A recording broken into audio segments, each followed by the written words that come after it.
Good morning churches, সকলকে শুভ সকাল। এবং আজকে সুন্দর একটা বাক্য নিয়ে আবার আমি এসে গেছি অপূর্ব আপনাদের সামনে বাংলা ইউটিউব চ্যানেল এএমসি তে।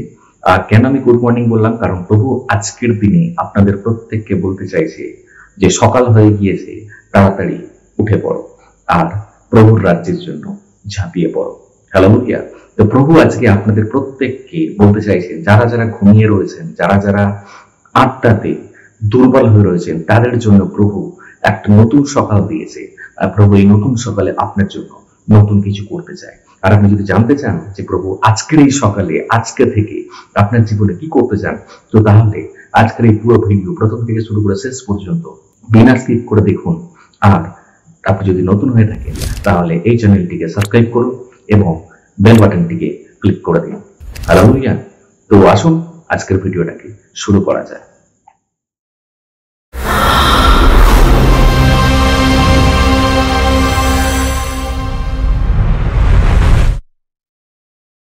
তো আরেকটিবার সকলকে গুড মর্নিং। প্রভু আপনাদের প্রত্যেককে নতুন দিন দিয়েছে, আর এই নতুন দিনেতে আমরা যেন ঘুমিয়ে না পড়ি, বরং আমরা যেন আমাদের আত্মাকে জাগিয়ে রাখি। আসুন চোখ বন্ধ করি, প্রার্থনা করি, আর আজকে যা কিছু শেখার জন্য প্রভু আমাদেরকে দিয়েছেন সেটা যেন আমরা শুনতে পারি এবং প্রভুর কাছে যেন এগিয়ে চলতে পারি। প্রভুজি, তোমাকে ধন্যবাদ জানাই পিতা, আজকে সুন্দর দিন উপহার দিয়েছো, আর আজকের দিনে তুমি প্রত্যেককে আশীর্বাদ করেছো। যতজন আজকে প্রভু এই ভিডিওর সামনে একত্রিত হচ্ছে, তাদের প্রত্যেককে তুমি তোমার পবিত্র আত্মায় পূর্ণ করো। যে যেখানেই থাকুক না কেন পিতা, তাদের সকলের মধ্যে তোমার পবিত্র আত্মা কার্য করুক, তোমার আশীর্বাদ আসুক, তোমার নামের মহিমা তারা প্রত্যেকে দেখতে পাক। প্রভু আজকের এই ভিডিওর মাধ্যমে প্রত্যেকের জীবনে একটা নতুন নতুন চমৎকারী কার্য করো পিতা।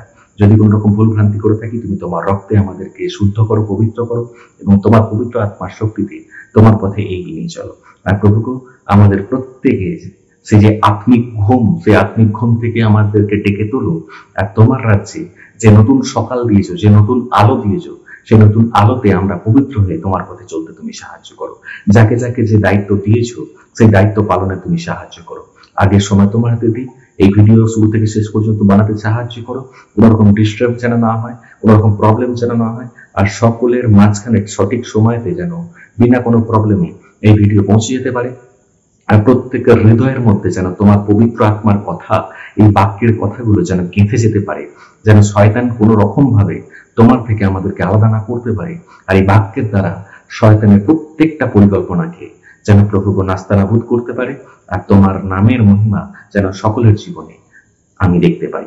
প্রত্যেকের মধ্যে একটা নতুন কার্য, নতুন উদ্দীপনা এবং নতুন রিভাইভাল আমি চাইছি পিতা। তুমি আশীর্বাদ করো বক্তা এবং শ্রোতা দুজনের জীবনে দিই। তোমার নামের মহিমা হোক, তোমার নামের গৌরব হোক। এই বাক্য বলতে সাহায্য করো, এই ভিডিও বানাতে সাহায্য করো, প্রত্যেককে পবিত্র আত্মাতে পূর্ণ হয়ে তোমার এই বাক্য শুনতে, বুঝতে এবং সেই অনুসারে চলতে তুমি সাহায্য করো। সমস্ত প্রার্থনা জীবিত ঈশ্বর প্রভু যিশু তোমার নামে চাইলাম, আমেন। হালেলুয়া। তো আরেকটা দিন আমরা এসে গিয়েছি, আর আপনারা যারা এই ভিডিওর ডেসক্রিপশন দেখেছেন বা এই ভিডিওর হেডিং দেখেছেন, তারা জানেন আজকে আমি কি বিষয়ে আলোচনা করতে চলেছি। এখানে লেখা রয়েছে আজকে আমরা যে বিষয়টা আলোচনা করতে চলেছি, সেই বিষয়টার নাম হচ্ছে জাগো এবং অনুসরণ করো। কি বললাম? জাগো এবং অনুসরণ করো। Walk up and follow him. আমাদেরকে উঠতে হবে, আমাদেরকে জাগতে হবে, আর আমাদেরকে অনুসরণ করতে হবে কাকে? সেই প্রভু যিশুকে। প্রভু যিশু যখন পৃথিবীতে ছিলেন, তিনি আমাদেরকে তার শিক্ষামালা দিয়ে গিয়েছিলেন। আমরা যেন সেই শিক্ষামালাকে অনুসরণ করতে পারি। অনেকে বলবে যিশু তো এখন নেই, তাহলে আমরা যিশুকে কি করে অনুসরণ করব? যিশু চলে গিয়েছেন, কিন্তু তার পবিত্র আত্মাকে আমাদের কাছে দিয়ে গিয়েছেন। আমরা যেন সেই পবিত্র আত্মা, মানে সেই যিশুর আত্মাকে যেন আমরা অনুসরণ করি, তাকে যেন আমাদের হৃদয়তে স্থান দিই, আর সেই আত্মাকে যেন আমরা অনুমতি দিই যে তিনি যেন আমার হৃদয়টাকে তার ইচ্ছা অনুসারে চালনা করতে পারেন। হালেলুয়া। আজকের বাক্যের টপিক জাগো এবং অনুসরণ করো। আমরা শুরু করি। হালেলুয়া। আপনারা যারা বাইবেল নিয়ে এসেছেন, তো আমরা বাইবেল খুলি। আমরা বাইবেল থেকে দেখব প্রেরিতের কার্য বিবরণী, তার 12 অধ্যায়ের একটা গল্প। প্রেরিত 12 অধ্যায়, তার 1 পদ থেকে আমরা পড়ব। হালেলুয়া। দেখি কি লেখা আছে। প্রেরিত 12 অধ্যায় 1 পদে লেখা আছে, তৎকালে হেরোদ রাজা মণ্ডলীর কয়েকজনের প্রতি উপদ্রব করিবার জন্য হস্তক্ষেপ করিলেন। তৎকালে, তৎকালে মানে তখনকার দিনে। তখনকার দিনে মানে কখনকার দিনে? আজ থেকে প্রায় 2000 বছর আগের কথা বলা হচ্ছে, যখন প্রভু যিশু ক্রুশের ওপর মৃত্যুবরণ করেছেন। তারপরে তিনি কবরে গিয়েছেন, কবর থেকে জীবিত হয়ে উঠেছেন, 40 দিন তিনি পৃথিবীতে তার শিষ্যদের সঙ্গে বিচরণ করেছেন। তিনি স্বর্গেতে চলে গিয়েছেন এবং চলে যাওয়ার সময় তিনি বলে গিয়েছেন, আমি তো চলে যাচ্ছি, কিন্তু আমি আমার সাহায্যকারীকে তোমাদের দিয়ে যাচ্ছি, সেই পবিত্র আত্মা তোমাদের এখন থেকে পরিচালনা করবে।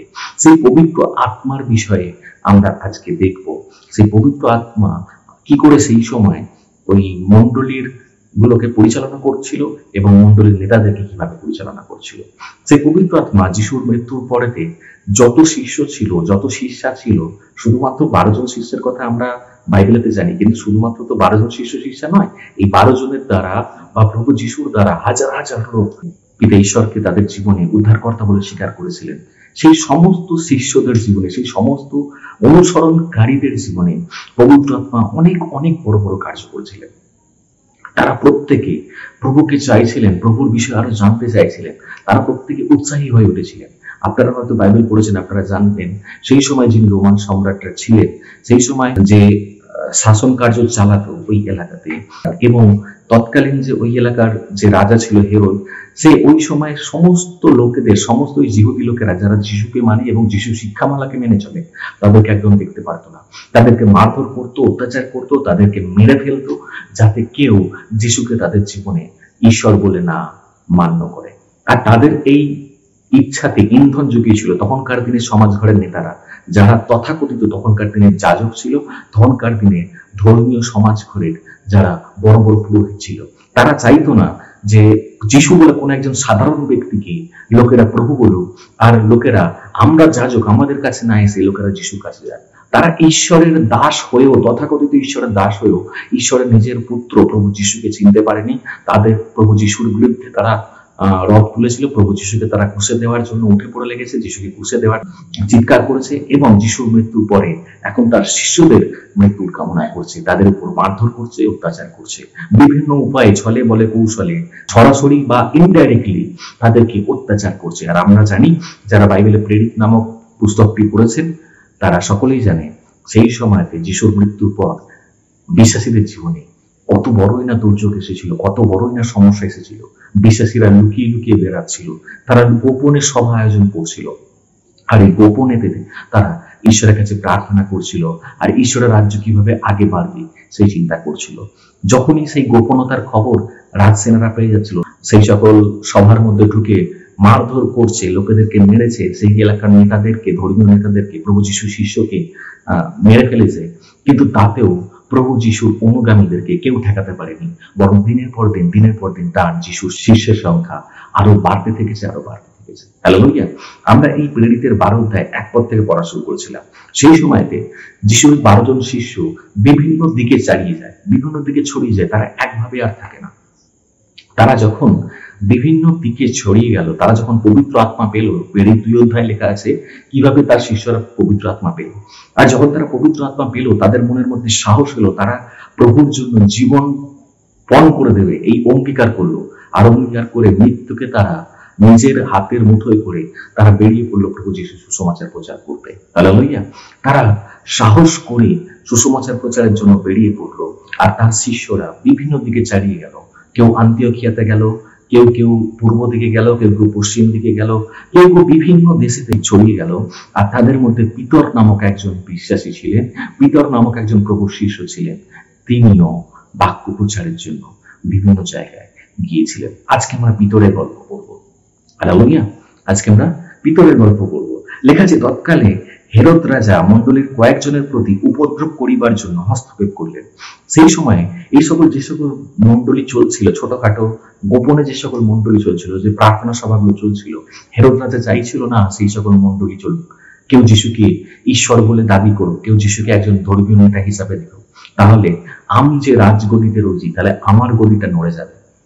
কেউ সমাজ ঘরের নেতা চাইছিল না যিশুকে তারা ঈশ্বর বলে, তাহলে যিশুকে যদি ঈশ্বরের পুত্র বলে তাহলে কেউ আর মন্দিরে আসবে না। আর মন্দিরে না এলে ওই নেতাদের, ধর্মীয় নেতাদের, মানে ওই সমাজ ঘরের নেতাদের, ওই যাজকদের ইনকাম বন্ধ হয়ে যাবে, ট্যাক্স পাওয়া বন্ধ হয়ে যাবে, তাদের রুজি রোজগার বন্ধ হয়ে যাবে, লোকের উপর ছড়িয়ে ঘোরানো বন্ধ হয়ে যাবে। সেই জন্য তারাও চাইছিল না যিশুকে কেউ ঈশ্বরের পুত্র বলুক। সেই জন্য সবাই মিলে একসঙ্গে যিশুর অনুগামীদের উপর অত্যাচার করা শুরু করে। আর 2 পদে কি লেখা আছে, তিনি যোহনের ভ্রাতা যাকবকে খড়গ দ্বারা বধ করিলেন, তিনি মানে কার কথা বলছে? রাজা হেরোদের কথা বলছে। রাজা হেরোদ সেই সময় একটা গোপন মণ্ডলীর খবর পেয়ে গেলেন, যেখানে এই যোহনের ভাই যাকব সেই মণ্ডলীর পরিচালনা করছিলেন। যোহনের ভাই যাকব যে মণ্ডলীর পরিচালনা করছিলেন, সেই মণ্ডলীর খবর পেয়ে গেলেন রাজা হেরোদ, আর তিনি লোক পাঠিয়ে সেই মণ্ডলীর প্রত্যেককে অত্যাচার করলেন। গোপনে গিয়ে সেই মণ্ডলী লণ্ডভণ্ড করে দিলেন। আর তিনি কি করলেন? যে সাধারণ বিশ্বাসীকে মেরে কিছু হবে না, যে ওই মণ্ডলীর, ওই চার্চের যে মেন পাস্টার, মেন যে প্রধান প্রচারক, সেই যোহনের ভাই যাকব, ওই যাকবকে তারা ধরে আনলো আর বললো, যদি প্রধান ব্যক্তিকে যদি মেরে ফেলা যায় তাহলে এ আর কাউকে শেখাতে পারবে না। সেই জন্য যোহনের ভাই যাকবকে তারা তরোয়াল দিয়ে মেরে মেরে ফেললো। আর ভাবলো যিশুর বাক্য প্রচার হয়তো এই জায়গাতে অন্তত থেমে গেল। কিন্তু সেটা হয়েছিল কি? না, সেটা হয়নি। সেই এলাকায় ওই মণ্ডলীতে যত বিশ্বাস ছিল তারা আরো বেশি প্রভুতা উত্তেজিত হয়ে উঠল। তারা বলল, আমাদের পাস্টার যাকব নেই তো কি হয়েছে? আমরা এখন প্রত্যেকে নিজেরা অনেক সবাই হয়ে গিয়েছি, আমরা এবার চালিয়ে যাব, আমরা এবার নিজে প্রভু যিশুর বাক্য প্রচার করব। দেখি রাজার কত ক্ষমতা আছে, দেখি যাজকদের কত ক্ষমতা আছে আমাদেরকে হারাতে পারে। আমরা একজন মরলে আমরা 1000 জন নতুন বিশ্বাসী তৈরি করে মরব। হালেলুয়া। 3 পদে কি লেখা আছে? ইহাতে যিহুদীরা সন্তুষ্ট হইল দেখিয়া তিনি আবার বিতর্কেও ধরিলেন। দেখলো কি? যাকবকে মেরে ফেলেছি, অথচ কোনো বিশ্বাসীর মধ্যে ভয় নেই, তারা উল্টে আরো খুশি হয়েছে। আর এদেরকে কতবার করে হুমকি দিচ্ছি, এদের কতবার করে মারধর করছি, কতজনকে এদেরকে ধরে আনছি, কতজনকে জেলের মধ্যে বন্দি করে রেখেছি, এরা তাতেও থামে না, তাতেও তারা কিছুতেই চুপ করে না, বরং এরা আরো বেশি উৎসাহিত হয়ে উঠছে এবং এরা আরো বেশি যিশুর নতুন নতুন শিষ্য তৈরি করছে। এমন কি আছে যিশুর কথার মধ্যে, এমন কি আছে তার শেখানো শিক্ষামালার মধ্যে, যে লোকেরা যিশুর জন্য এত পাগল? রাজা এবং রাজার কর্মচারীরাও হয়রান হয়ে গিয়েছে যে এদেরকে থামাবো কি করে। এরা যদি এইভাবে প্রভু যিশুর কথা মানতে শুরু করে তাহলে কেউ কেউ আর হয়তো রাজাকে মানবে না। তারা নিজেরা সাহসী হয়ে উঠছে, তারা নিজেরা অত্যাচার সহ্য করার ক্ষমতা পেয়ে যাচ্ছে, তারা আর আমাদেরকে ভয় পাচ্ছে না। তাহলে আমাদের গতি টানাটানি হয়ে যাবে। হালেলুয়া। এই ভয়তে রাজা হেরোদ থাকতে লাগলো এবং সবসময় তার পেয়াদাদেরকে লাগিয়ে রাখলো, শহরের যেখানেই তোমরা খবর পাবে যিশুর নামের মণ্ডলী চলছে, যেখানেই তোমরা খবর পাবে যিশুর অনুগামীরা একত্রিত হচ্ছে, প্রার্থনা করছে, সেই প্রার্থনা সভা তৎক্ষণাৎ ভঙ্গ করবে, সেই প্রার্থনা সভা ভেঙে দেবে, মারধর করে সবাইকে তাড়াবে, দরকার পড়লে তাদের বাড়ি ঘরদোর পুড়িয়ে দেবে, দরকার পড়লে তাদের বন্দি করবে এবং যদি দরকার পড়ে তাদের সঙ্গে সঙ্গে সেখানেতেই মৃত্যুদণ্ড দেবে। এই অধিকার দেওয়া ছিল তার সমস্ত সৈন্যদেরকে। হেরোদ যখন জানতে পারলো যাকব এক জায়গায় মণ্ডলী চালনা করছে, যাকবকে ধরে আনার জন্য পেয়াদা পাঠালো, আর যাকবকে তারা ধরে আনলো পেয়াদারা, আর যাকবকে হত্যা করলো তরবারি দিয়ে গলা কেটে। ভাবলো মণ্ডলীর লোকেরা চুপ হয়ে যাবে, তারা ভয়তে শান্ত হয়ে যাবে, তারা আর যিশুকে প্রধান বলবে না। যদি যিশু প্রধান হতো তাহলে কি কেন যাকবকে তো বাঁচাতে পারলো না যিশু? হালেলুয়া। এটা ভেবেছিল, কিন্তু না, আমরা যারা বাইবেল জানি আমরা জানি যে যিশু তার নিজের মৃত্যুবরণ করেছেন, তার নিজের রক্ত বইয়ে দিয়েছেন, যাতে আমি আপনি, আমাদের মতো সাধারণ লোকেরা, আমাদের মতো পাপী লোকেরা যেন উদ্ধার প্রাপ্ত হয়। আর প্রভু যিশুর জন্য আমরা যদি আমাদের জীবনটাও দিতে পারি তাহলে আমরাও ধন্য হিসেবে গণ্য হব, আমরাও স্বর্গরাজ্যে প্রভু যিশুরই সামনে আমরা সিংহাসনে স্থান পাবো। হালেলুয়া। হালেলুয়া। সেটা আমাদের অন্য দিনের কোনো টপিক আলোচনা করব। আজকের বাক্যের মধ্যে আমরা ফিরে আসি। সেই জন্য কি হলো, 4 পদে কি লেখা আছে? তিনি তাহাকে ধরিয়া কারাগারে রাখিলেন। তিনি এরপরে খোঁজ লাগাতে শুরু করলেন যে যিশুর মেন 12 জন শিষ্যরা কোথায় কোথায় যাচ্ছে, কোথায় কোথায় রয়েছে, কোন এলাকায় গিয়ে কাদেরকে তার বাক্য শোনাচ্ছে। তাদের উপর খোঁজ খবর করার জন্য গোয়েন্দা লাগিয়ে দিল, গুপ্তচর লাগিয়ে দিল এবং প্রত্যেকের উপর খবরাখবর রাখতে শুরু করলো এবং যদি সুযোগ পাও প্রত্যেককে ধরে আনবে। আর এক এক করে প্রথম 12 জনকে এবং তাদের দ্বারা যারা যিশুর শিষ্য হয়েছে, যারা যিশুর অনুগামী হয়েছে, তাদের প্রত্যেককে মারতে হবে। হালেলুয়া। তারা খবর পেল যে যিশুর প্রধান শিষ্য পিতর সে কোথায় রয়েছে, আর খবর পেয়ে গুপ্তচর পাঠিয়ে তাকে ধরে আনলো। শুধু ধরে আনলো না, তার উপর অত্যাচার করলো এবং তাকে কারাগারে বন্দি করে রাখলো। এর কিছুদিন আগেই যাকবকে তারা গলা কেটে হত্যা করেছে। কোন রকম বাদ বিচার নেই, কোন রকম বিচার ছিল না, কোন রকম বিচার করার তারা প্রয়োজন মনে করেনি। ইনস্ট্যান্ট মানে তৎক্ষণাৎ তার শাস্তি ঘোষণা করা হয়েছিল। এই যিশুর অনুগামী লোকেদেরকে যিশুর বিষয়ে শিক্ষা দিচ্ছে, একে এক্ষুনি মৃত্যুদণ্ড দাও। সঙ্গে সঙ্গে যাকবের গলা কেটে ফেলে দেওয়া হয়েছিল। তাহলে পিতর যে যিশুর প্রধান শিষ্য, তাকে কেন জেলের মধ্যে রাখলো? এর পিছনে কারণ রয়েছে, কারণ হেরোদ রাজা হলেও সে এটুকু জানে যে যিশুর প্রধান শিষ্য এই পিতর একজন জিহুদীদের মধ্যে পপুলার ব্যক্তি হয়ে উঠেছে। যিশুর পরে যদি কোনো পপুলার ব্যক্তি থাকে তাহলে হচ্ছে এই পিতর। যদি পিতরকে সঙ্গে সঙ্গে মেরে ফেলি, তাহলে আমার রাজ্যের বহু প্রজাই হয়তো আমার বিরুদ্ধে উঠবে, আর রাজ্যের প্রজারাই রাজার বিরুদ্ধে বিদ্রোহ ঘোষণা করবে। তাহলে আমার পক্ষে সেটা সামাল দেওয়া মুশকিল হয়ে যাবে। সেই জন্য পিতরকে সঙ্গে সঙ্গে মেরে ফেললো না, তাকে কারাগারে বন্দী করলো। কেন? কারণ বলতে লাগলো, রাজা চিন্তা ভাবনা করলো এর একটা সঠিক বিচার করা হবে এবং বিচার করার পরে একে শাস্তি দেওয়া হবে। সেই জন্য পিতরকে কি করলো? বন্দি কারাগারের মধ্যে বন্দি করে রাখলো, শিকল দিয়ে তার হাত পা বেঁধে রাখলো। এমন একটা কারাগারে বাছা হলো যে কারাগার থেকে কেউ কোনো কয়েদি পালিয়ে যাওয়া প্রায় অসম্ভব ব্যাপার। বহু বহু দরজা পেরিয়ে তবে সেই গোপন কুঠুরিতে ঢুকতে হয়, তবে সেই গোপন কারাগারের সেলেতে ঢুকতে হয়। অন্ধকার কারাগারের মধ্যে তাকে রেখে দিল এবং এমন কুঠুরির মধ্যে তাকে রাখলো, বাইরের লোকেরা যে কুঠুরির সম্পর্কে, যে সেলের সম্পর্কে, যে ঘরের সম্পর্কে কেউ জানে না। হালেলুয়া। কারণ ইনডাইরেক্টলি দেখতে গেলে রাজা হেরোদ নিজে পিতরকে ভয় পাওয়া শুরু করেছিল। কেন? কারণ পিতর এমন একজন ব্যক্তি, সে যদি একবার হাত তোলে তাহলে বহু সংখ্যক জিহুদি আমার বিরুদ্ধে, মানে রাজার বিরুদ্ধে বিদ্রোহ ঘোষণা করতে পারে। সেই জন্য সঙ্গে সঙ্গে তাকে হত্যা না করে বিচার সভাতে তাকে নিয়ে এসে বিচার করে তার মৃত্যুদণ্ড দেওয়া হবে, সেই সিদ্ধান্ত নিল, যাতে লোকেরা অন্তত বলতে পারে না বিচারে দোষী সাব্যস্ত হয়েছে। সেই জন্য কি করতে হবে? তাহলে ওকে পরবর্তী বিচারের সময় নিয়ে আসতে হবে, পরবর্তী বিচারের সভাতে তাকে উপস্থিত করতে হবে। কিন্তু সেই সময় একটা সমস্যা এসে হাজির হয়েছিল। রাজার ক্ষেত্রে সেই সময় একটা সমস্যা এসে হাজির হয়েছিল। কি সমস্যা? লেখা রয়েছে, তখন তাড়ি শূন্য রুটির পর্বের সময় ছিল। তখন কি পর্বের সময় ছিল? তাড়ি শূন্য রুটির পর্বের সময়। আমরা যারা বাইবেল পড়েছি তারা আমরা জানি তাড়ি শূন্য রুটির একটা পর্ব বলে একটা উৎসব হতো জেরুজালেম এবং জিহুদির মধ্যে। অনেকে এটাকে নিস্তার পর্ব বলা হতো। নিস্তার পর্ব একটা 15 দিন চলা একটা উৎসব, আর সেই উৎসবের মধ্যে একটা বিশেষ দিন ছিল যে দিনটা তাড়ি শূন্য রুটি তারা উৎসব পালন করত। বিভিন্ন জিহুদিরা যারা দেশ বিদেশে থাকে তারা সবাই সেই সময় জেরুজালেমের মধ্যে আসে, আর এই জেরুজালেমেতে কি করা হয়? উৎসব পালন করা হয় জেরুজালেমের যে প্রধান মন্দির, সেই প্রধান মন্দিরের মধ্যে, সেই সমাজগৃহের মধ্যে। আর ওই সময়টা জেরুজালেমের লোকেদের মধ্যে একটা ছুটির দিন, একটা উৎসবের দিন হিসেবে গণ্য করা হয়। আর যেহেতু এই তাড়ি শূন্য রুটির সময়, যেহেতু এই নিস্তার পর্বের সময়, সেই জন্য নিয়ম ছিল কোনো সরকারি কার্য হবে না, কারণ এটা ছুটির সময়। যেমন আমরা সরকারি ছুটির সময় যেমন আইন আদালত চলে না, যেমন আদালত খোলা থাকে না, ঠিক তেমনই রাজার রাজসভাতেও যে আইনসভা, সেই আইনসভা ওই নিস্তার পর্বের সময়, ওই তাড়ি শূন্য রুটির পর্বের সময় কিন্তু বসা নিয়ম বিরুদ্ধ ছিল। রাজা ভাবলো এমন একটা সময় পিতরকে ধরে আনলাম, একে তাড়াতাড়ি বিচার করে শাস্তিও আমরা দিতে পারবো না। ঠিক আছে, তাহলে ওকে কারাগারের মধ্যে ফেলে রাখো, যতদিন না তাড়ি শূন্য রুটির পর্ব শেষ হচ্ছে। হালেলুয়া। তো তারা কি করলো? সৈন্যরা পিতরকে একজন উগ্রপন্থীর মতো, একজন সব থেকে খারাপ কয়েদির মতো, সব থেকে জঘন্য অপরাধের মতো তাকে ধরে নিয়ে গেল, ধরে নিয়ে গিয়ে কারাগারে বন্দী করলো। তার হাতে পায়েতে শিকল দিয়ে বেঁধে রাখলো সেই অন্ধকার কারাগারের মধ্যে।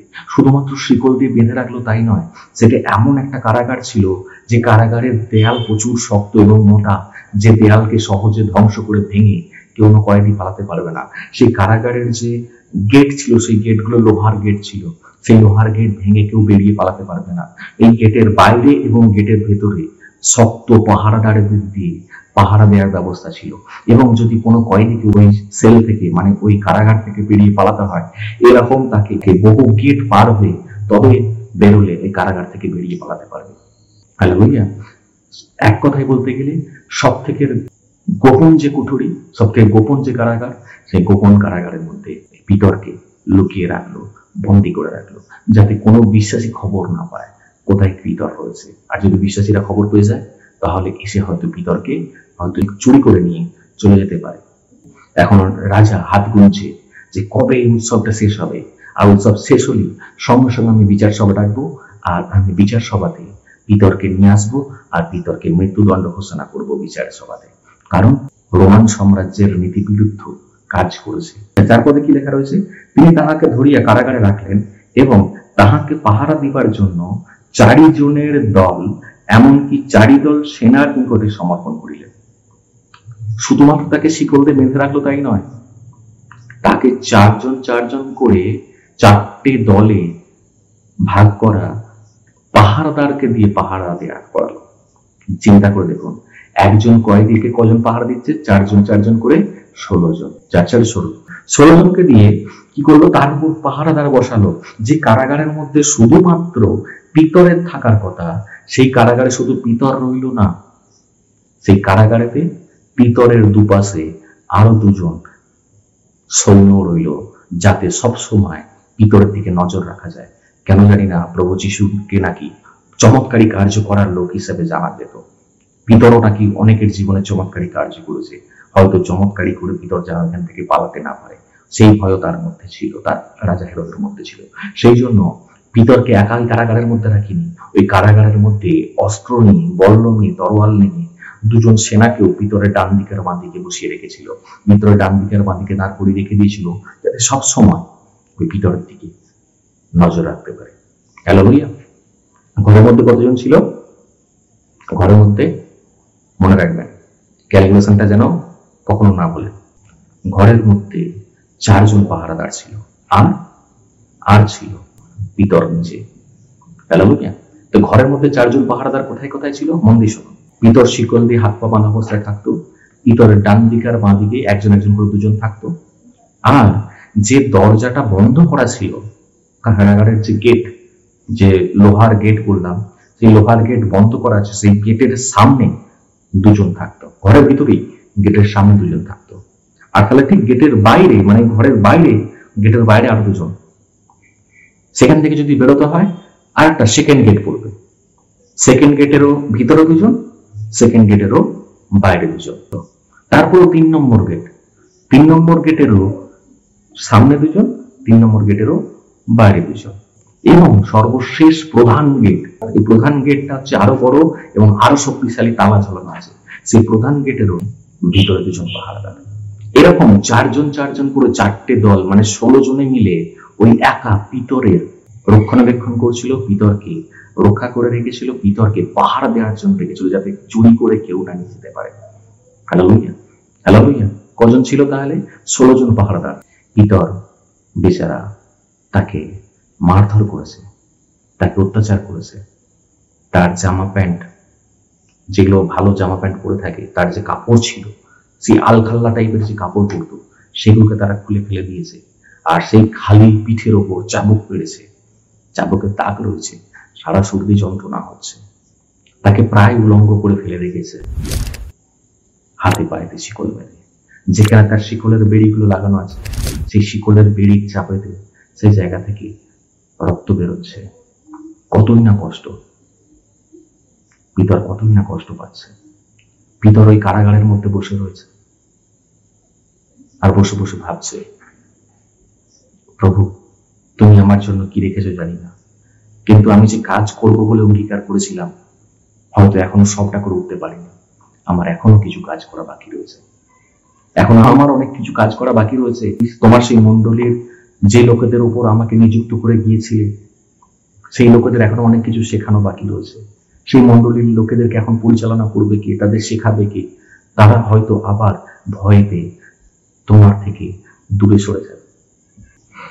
5 পদে লেখা আছে, এইরূপে পিতর কারাবদ্ধ থাকিলেন, কিন্তু মণ্ডলী কর্তৃক তাহার বিষয়ে ঈশ্বরের নিকটে একাগ্রভাবে প্রার্থনা হইতেছিল। কিন্তু পিতর যখন কারাগারে বন্দী ছিল, তার মণ্ডলীর লোকেরা, তার চার্চের লোকেরা, তার থেকে যারা শিক্ষা গ্রহণ করছিল, সেই লোকেরা যারা যিশুর পরে পিতরকে তাদের শিক্ষাগুরু হিসেবে পেয়েছিল, সেই মণ্ডলীর লোকেরা পিতরের জন্য একাগ্রভাবে প্রার্থনা করছিল। এখানে লেখা রয়েছে, এই বিষয়টাতে আমি আজকে আপনাকে জোর দিতে বলবো। কি লেখা আছে? কিন্তু মণ্ডলী কর্তৃক তাহার বিষয়ে ঈশ্বরের নিকটে একাগ্রভাবে প্রার্থনা হইতেছিল। মণ্ডলীর লোকেরা তারা কিন্তু ভয়েতে কেউ বাড়ি চলে যায়নি, বা যারাও বাড়িতে চলে গিয়েছে তারা বাড়িতে কিন্তু ভয়েতে যিশুর নাম নেওয়া বন্ধ করে দেয়নি। যে দেখো, আগে যাকবকে ধরে নিয়ে গিয়েছিল, তাকে গলা কেটে মেরে ফেলে দিয়েছে, আরো অনেক প্রভুর দাসকে মেরে ফেলে দিয়েছে, এখন পিতরকে ধরে নিয়ে গিয়েছে, তাকেও বন্দি করে রেখেছে। এখন উৎসব বলে তার বিচার হয়নি, হয়তো উৎসবের পরেই তাকেও হয়তো হত্যা করবে। এক কাজ করো, যিশুর কাছে গিয়ে আর লাভ নেই, প্রার্থনা সভায় আর গিয়ে লাভ নেই, প্রার্থনা করে আর লাভ নেই, বরং আমরা রোমানদের কথাই মেনে নিই। আমরা আমাদের যেমন ভাবে সাধারণ জীবনযাপন চলতো, আমরা সেইভাবে সাধারণ জীবনযাপন করি। দরকার নেই প্রভু যিশু, দরকার নেই যিশুর পিতা ঈশ্বরের। আমরা আমাদের রাজার ইচ্ছা মতোই চলার চেষ্টা করব, হেরোদের ইচ্ছা মতোই চলার চেষ্টা করব। প্রভুর দরকার নেই আমাদের। এটা বলতে পারতো, কিন্তু বলেছে কি না, তারা বলেনি। বাইবেল বলছে তার মণ্ডলীর লোকেরা সবাই একাগ্রভাবে, একাগ্র মানে কি, এক হয়ে আগ্রহের সাথে এক মনে প্রার্থনা করছিল। কার জন্য? তাদের পাস্টার পিতরের জন্য। কি প্রার্থনা করছিল? হে ঈশ্বর, যাকবকে রাজা মেরে ফেলেছে, পিতরকে ধরে নিয়ে গিয়েছে, তাকে বন্দি করে রেখেছে, কখন না হয় শুনতে হয় পিতরকেও তারা মেরে ফেললো। হে ঈশ্বর, তুমি কিছু একটা করো, তুমি কিছু একটা করো, তুমি কিছু একটা করো, তোমার দাসকে তুমি বাঁচাও। কেননা তোমার দাসকে বাঁচালে তবে আমাদের মতো ছোটখাটো বিশ্বাসীরা বাঁচবে, তবে আমাদের মতো ছোটখাটো বিশ্বাসীরা তোমার বিষয়ে জানতে পারবে। শুধু আমরাই নয়, দেশ বিদেশের লোকেরা তোমার বিষয়ে জানতে পারবে। তাই তুমি তোমার নিজের দাসকে তুমি বাঁচাও। তারা মণ্ডলীর লোকেরা এক হয়ে প্রার্থনা করছে। তাদের খাওয়া নেই, দাওয়া নেই, ঘুম নেই, কিচ্ছু নেই, তারা প্রার্থনা করছে এক জায়গায় জড়ো হয়ে। হালেলুয়া। আর এদিকে পিতরকে ধরনে কারাগারে রেখেছে। রাজা ভাবছে নিশ্চিন্ত, জাস্ট খালি অনুষ্ঠানের দিনগুলো শেষ হয়ে যায়, তারপরে পিতরের খেল খতম। আর রাজা নিশ্চিন্তে আছে, রাজা নিশ্চিন্তে উৎসবেতে আনন্দ করছে, ফুর্তি করছে। হালেলুয়া। আর এদিকে পিতর কারাগারের মধ্যে পড়ে রয়েছে, তার গা থেকে রক্ত ঝরছে, তার গা থেকে ঘাম ঝরছে, তাকে খেতে দেওয়া হয়নি, খিদে তার পেটে কষ্ট হচ্ছে, সে ক্লান্ত হয়ে পড়েছে। সে শুনতে পাচ্ছে কারাগারের মধ্য থেকে, এই দেয়ালেরই বাইরে কত লোক জেরুজালেম এসেছে, তারা এই উৎসবের জন্য হই হুল্লোড় করছে, কত নাচ গান হচ্ছে, কত উৎসবের আনন্দ হচ্ছে, আয়োজন হয়েছে, লোকেরা কথাবার্তা বলছে, আলোচনা করছে, আনন্দ ফুর্তি করছে, কত লোকেরা নতুন ড্রেস পরে ঘোরাঘুরি করছে উৎসবের সময়। আর দেখো, এই ঘরের মধ্যে আমাকে বন্দী হয়ে পড়ে থাকতে হচ্ছে, ঘরের মধ্যে বন্দী হয়ে পড়ে রয়েছে, আমার খাবার জুটছে না। আর বাইরে লোকেরা দেখো কত ভালো ভালো খাওয়া দাওয়া করছে, ঘোরাফেরা করছে, নতুন নতুন ড্রেস পরছে। উৎসব। মনে রাখুন আমি কি উৎসবের কথা বলতে চলেছি। Hallelujah, hallelujah. কেউ কেউ হয়তো আজকের এই বাক্যকে নিজের জীবনের সঙ্গে মেলাতে পারবে। হালেলুয়া। সে ভাবছে এই দেয়ালেরই জাস্ট বাইরের লোকেরা কত আনন্দের মধ্যে রয়েছে, আর আমি জাস্ট একটা দরজা, একটা দেয়ালের ভিতরে রয়েছি। আর এই দেয়ালের ভিতরে আমার জীবনে কষ্ট কত, আমাকে লোহার বেলি করে রাখানো হয়েছে, এই বেয়াদারা আমার ওপর অত্যাচার করছে, আমার ওপর লক্ষ্য রাখছে, হয়তো আমাকে মেরেও ফেলবে। বাইরের লোকেরা কত আনন্দ করছে, আর আমি এখানে কষ্টের মধ্যে পড়ে রয়েছি, ক্লান্ত হয়ে রয়েছি, খাওয়া দাওয়া নেই, খুব ক্লান্তিতে ক্লান্তিতে পিতর ঘুমিয়ে পড়েছে। কি করেছে? পিতর ক্লান্তিতে ঘুমিয়ে পড়েছে। রাত হয়ে গিয়েছে যখন পিতর ঘুমিয়ে পড়েছে, কিন্তু তার মণ্ডলীর লোকেরা উৎসবেতে কিন্তু গা ভাসিয়ে দেয়নি। যে উৎসব চলছিল সেই উৎসবেতে তারা গা ভাসিয়ে দেয়নি। তারা জানছে জীবনে বহু উৎসব আসবে, কিন্তু যদি পিতরকে যদি মেরে ফেলে তাহলে ওই পিতরকে আমি আর পাবো না। স্বর্গের রাজ্যে যাওয়ার জন্য যে শিক্ষার দরকার সেই শিক্ষা আমি আর পাবো না। আমাদের প্রভুর রাজ্যে যে উন্নতি দরকার সেই উন্নতি আর হবে না। উৎসব জীবনে হয়তো আর একটা ফিরে আসবে, কিন্তু পিতর চলে গেলে আর পিতরকে ফিরে পাবো না। যদি মণ্ডলীর কোনো ক্ষতি হয়ে যায় তাহলে এই মণ্ডলীকে আর গড়ে তোলা যাবে না। বহু মণ্ডলী ভেঙে গিয়েছে, কিন্তু এই মণ্ডলীটাকে আমরা ভাঙতে দেবো না। তার একটা জেদ নিয়েছে, যত যাই হয়ে যাক, বাইরে সবাই উৎসব পালন করছে করুক, কিন্তু আমাদের মণ্ডলী লোকেরা কেউ উৎসবের মধ্যে থাকবো না। উৎসব পালন করতে হলে অন্য সময় উৎসব পালন করব, কিন্তু এখন মণ্ডলীর দুর্যোগের সময়, এখন মণ্ডলীর কষ্টের সময়, এই বিপদের সময় আমাদের উচিত এক হয়ে প্রার্থনা করা। কত কতজন মন্ডলীর লোক আছে দুর্যোগের সময় প্রার্থনা করতে পারে? কতজন মন্ডলীর লোক আছে এই আসছে উৎসবের সময় উৎসবে গান ভাসিয়ে দিয়ে নিজের দেশের জন্য, নিজের পরিবারের জন্য, নিজের মন্ডলীর জন্য প্রার্থনা করবে? হালেলুয়া। খুব কম লোকই আছে, খুব কম লোকই আছে। বলবো যখন সময় হবে রাত্রে শোবার আগে একবার প্রার্থনা করে নেব। এই উৎসব আবার 1 বছর আর পরে আসবে, এখন তো আনন্দ করে নি। হালেলুয়া। সেই সময় তারিশন রুটির উৎসব চলছিল। লেখা আছে পিতরের মন্ডলীর লোকেরা একাগ্রভাবে প্রার্থনা করেছে, নন স্টপ, তারা ঘুমায়নি পর্যন্ত। হালেলুয়া। উৎসবে গা ভাসিয়ে দেয়নি তারা। উৎসবের দিনে তো তারা মন্ডলীতে বন্দে থেকেছে, মন্ডলীর মধ্যে থেকে একসঙ্গে প্রার্থনা করছে, প্রভু তুমি কিছু একটা করো, তোমার অপেক্ষায় আমরা রয়েছি। আমাকে বলুন, এই গল্পটা হয়তো আপনি পড়েছেন। আচ্ছা, ঈশ্বর কি ওই মন্ডলীর লোকেদের সঙ্গে কথা বলেছিল? আপনার কি মনে হয়? বলেছিল কি না? মন্ডলীর লোকেরা কিন্তু ঈশ্বরের আওয়াজ শুনতে পায়নি। আচ্ছা, তার মানে কি মন্ডলীর লোকেদের যে প্রার্থনা, সেই প্রার্থনা কি কাজ দেয়নি? হ্যাঁ, কাজ দিয়েছে। অনেকে বলবে আমরাও তো উৎসবের সময় ক্যাম্প করি, আমরা চার্চের মধ্যে একত্রিত হই, আমরাও প্রার্থনা করি। শুধু ক্যাম্পের কথা বলছি না, আমি যে কোনো সময়কার কথা বলছি, সানডে চার্চও হতে পারে সেটা।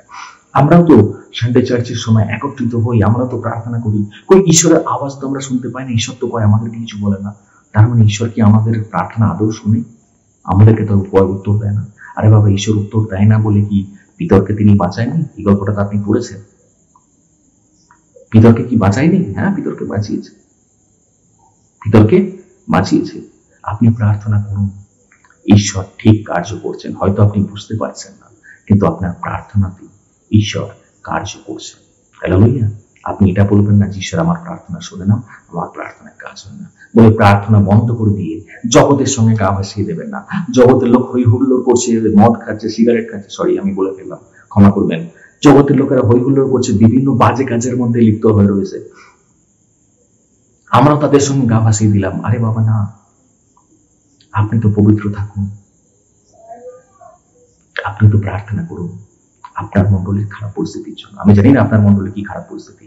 ওই সময় ওই মন্ডলীর খারাপ পরিস্থিতি কি, ওই মন্ডলীর প্রধান যে নেতা পিতর, তাকে রাজা ধরে নিয়ে গিয়েছে, কিছুদিন পর মেরে ফেলবে। সমগ্র মন্ডলীর লোকেরা রাত জেগে প্রার্থনা করছে, প্রভু তুমি পিতরকে বাঁচাও, প্রভু তুমি পিতরকে বাঁচাও। পিতর কি করছে? বেচারা ক্লান্ত হয়ে ঘুমাচ্ছে রাত্রেবেলা পাহারাদারদের মধ্যে। তখন কি হচ্ছিল?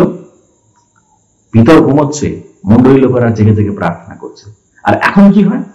এখন মন্ডলী ঘুমায়, পাঁচটা রাত জেগে প্রার্থনা করে।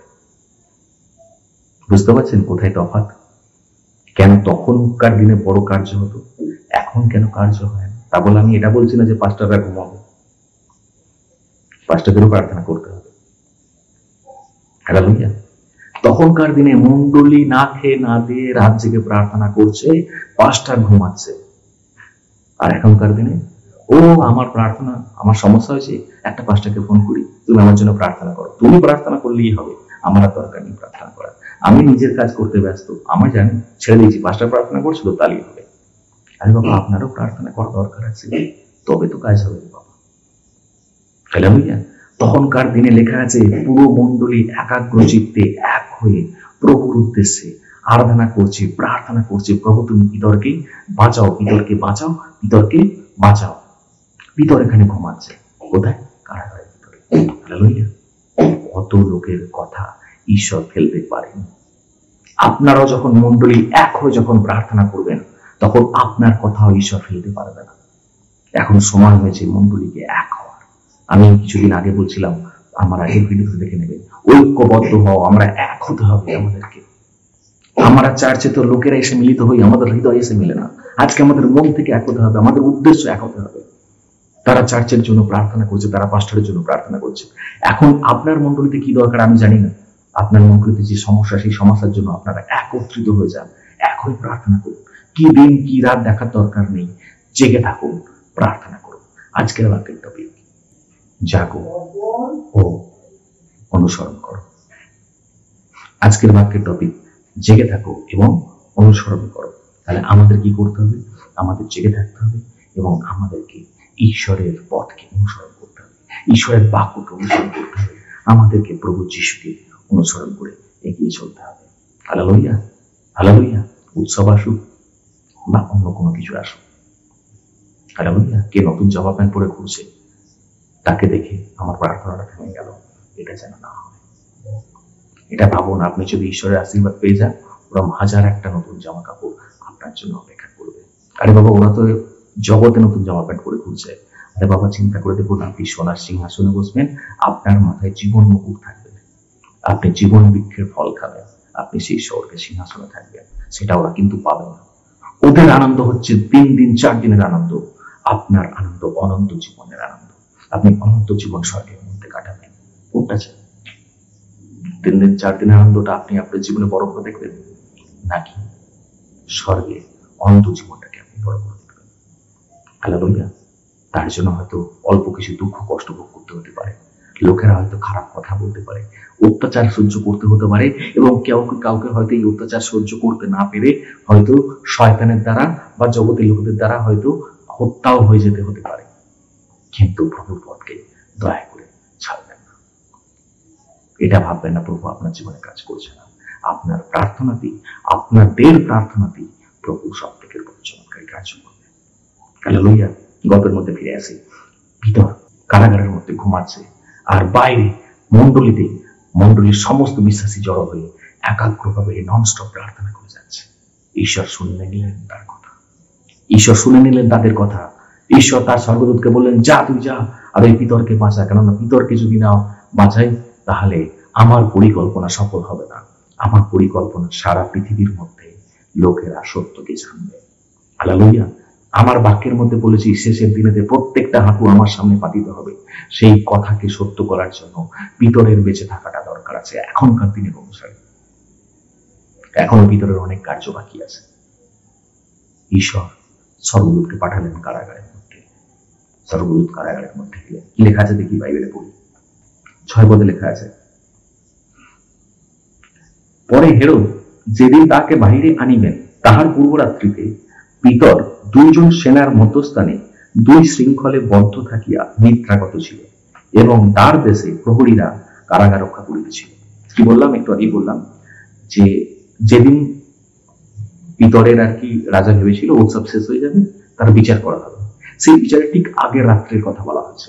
সেই আগের রাত্রে কি করা হয়েছিল? পিতর শিকলে বাঁধা অবস্থায় ঘুমিয়ে পড়েছিল, ক্লান্ত হয়ে। আর ওই পিতর দুপাশে 2 জন রক্ষাকর্তা ছিল, 2 জন পাহারাদার ছিল, আর ওই দরজার কাছে আরো 4 জন পাহারাদার ছিল, 2 জন ভিতরে 2 জন বাইরে। Hallelujah, hallelujah. তারা সবাই মিলে, যত পাহারাদার, ওই 16 জন পাহারাদার, একটাই উদ্দেশ্য, পিতর যাতে কোনো রকমে বাইরে না বেরোতে পারে, সেইভাবে পাহারা দিচ্ছিল।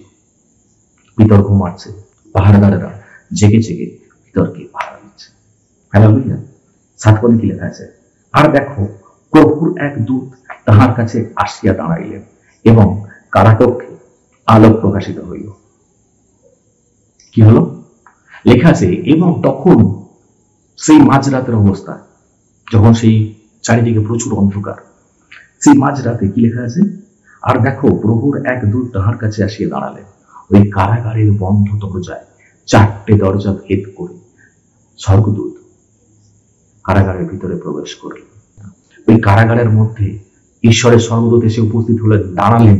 আর যখনই স্বর্গদূত এসে দাঁড়ালেন, স্বর্গদূতের গা থেকে বেরোনো আলোতে সারা কারাগারটা আলোয় আলোকিত হয়ে গেল। যে কারাগার এতদিন পর্যন্ত বন্ধ ছিল, অন্ধকার ছিল, যেখানে সাধারণভাবে ভালোভাবে চোখে দেখা যায় না, সেই কারাগারই আজকে আলোয় আলোকিত হয়ে গেছে। কেন?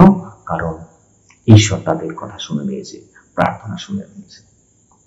আর যখন চারিদিকে আলোয় আলোকিত হয়ে গেল, কি এমন ম্যাজিক হলো আমি জানি না, কি এমন হলো আমি জানি না, সেই আলোয় সেই হঠাৎ আকস্মিক সেই একটা ভূমিকম্প মতো ছোটখাটো কিছু একটা হয়েছে। আর তার জন্য কি হলো আমি জানি না, যত পাহারাদার ছিল সবাই প্রায় অজ্ঞান হয়ে গিয়েছিল, সবাই প্রায় মৃত প্রায় হয়ে গিয়েছিল। কেউ ওই তেজ, কেউ ওই স্বর্গদূতের আলো সহ্য করতে পারেনি, সবাই প্রায় অজ্ঞান হয়ে পড়ে গিয়েছিল। স্বর্গদূত এসে দেখছে পিতর বেচারা ঘুমাচ্ছে। ও এসেছে ঘরে, স্বর্গদূত এসেছে কি করতে? পিতরকে বাঁচাতে। আর এসে দেখছে কি পিতর ঘুমাচ্ছে। হালেলুয়া। হে প্রভু, তুমি কাকে নিতে পাঠালে? যাকে বাঁচাবো সে এখন ঘুমাচ্ছে। এই পিতর ওঠ, এই পিতর ওঠ। পিতরকে ওঠার জন্য অনুরোধ করেছে, কিন্তু পিতর তো বেচারা ঘুমাচ্ছে। সে অত্যাচার সহ্য করেছে, সারাদিন খাওয়া দাওয়া নেই, ক্লান্তিতে সে ঘুমাচ্ছে। তখন কি লেখা আছে? তিনি পিতরের খিদেসে আঘাত করিয়া তাহাকে জাগাইয়া কহিলেন, শীঘ্র ওঠো। ওই স্বর্গদূত ভিতরের কোমরের কাছে, মানে তলপেটের কাছে হাত দিয়ে পেটের নাড়া দিয়েছে, নাড়া দিয়ে বলছে, পিতর তাড়াতাড়ি ওঠো। আর যখন গায়ে হাত দিয়ে নাড়া দিয়েছে, বলছে পিতর তাড়াতাড়ি ওঠো, পিতর ঘুম ভেঙে গিয়েছে। পিতর ঘুম ভেঙে গিয়েছে। আর উঠে দেখছে, বাবা এত আলো, আলোতে তার চোখ যেন ঝলসে গেল। সে তারপর ভালো করে দেখার চেষ্টা করছে কে। তখন তাহার দুই হস্ত হইতে শৃঙ্খল পড়িয়া গেল। তখন দেখল কি পিতর তার হাতে যে শিকল বাঁধা ছিল, সেই বাঁধা শিকলের বেড়ি খুলে পড়ে গেল। এতদিন বন্দী হয়েছিল শুধুমাত্র স্বর্গদূতের ডাক শুনে যখন সে ঘুম ভেঙে উঠে তাকালো, তখন তার হাত থেকে সেই বন্দিত্ব শিকল খুলে পড়ে গেল। Hallelujah, hallelujah. আমি জানি না কতজন আজকের এই বাক্যের মানে বুঝবে,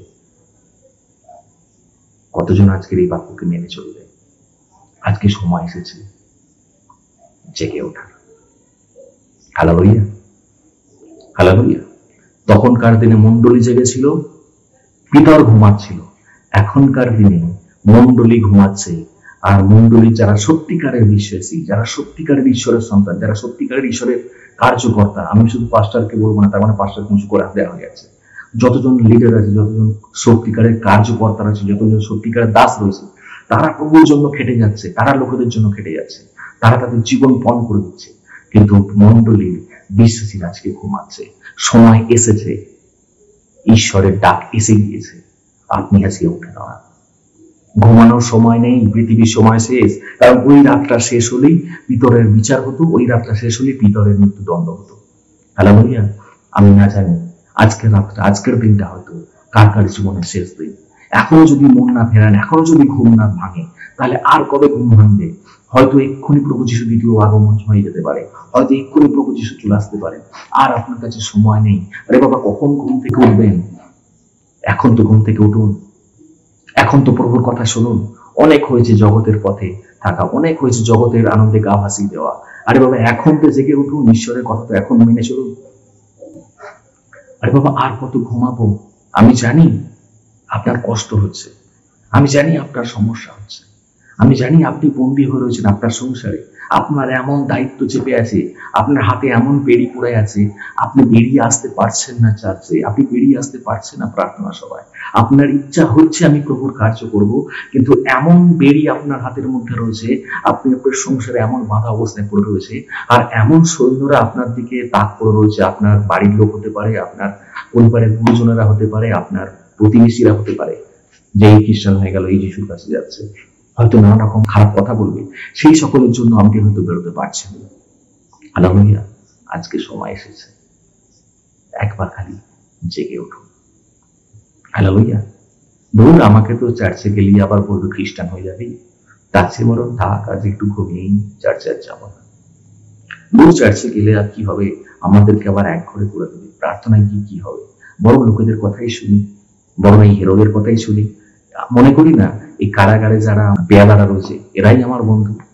হালেলুয়া। মনে রাখবেন, কারারক্ষীরা পাশে ঘুমাতে পারে, কিন্তু তারা কখনো বন্ধু হয় না। সকাল হলে আবার তারা চাবুক মারবে।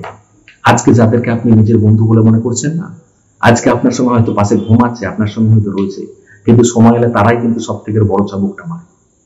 হালেলুয়া। আপনার সঙ্গে রয়েছে মানে আপনার বন্ধু সেটা নয়, বরং আপনার থেকে যে দূরে রয়েছে, যে মণ্ডলীর মধ্যে আপনার জন্য প্রার্থনা করছে, চোখের জল ফেলছে, সে হচ্ছে আপনার জন্য আসল বন্ধু, আপনার আসল পরিবার, আপনার আসল সন্তান, আপনার আসল পিতা মাতা। Hallelujah, hallelujah. আপনার মণ্ডলীর লোকেরা আপনার জন্য যদি প্রার্থনা করে, সেই মণ্ডলীর লোকেরা আপনার নিজের পরিবারের থেকেও বেশি মূল্যবান, এটুকু মনে রাখবেন। হালেলুয়া। সেই সময় পিতর কারাগারে, আর পিতরের জন্য প্রত্যেকটা মণ্ডলী না খাওয়া দাওয়া করে প্রার্থনা করছেন।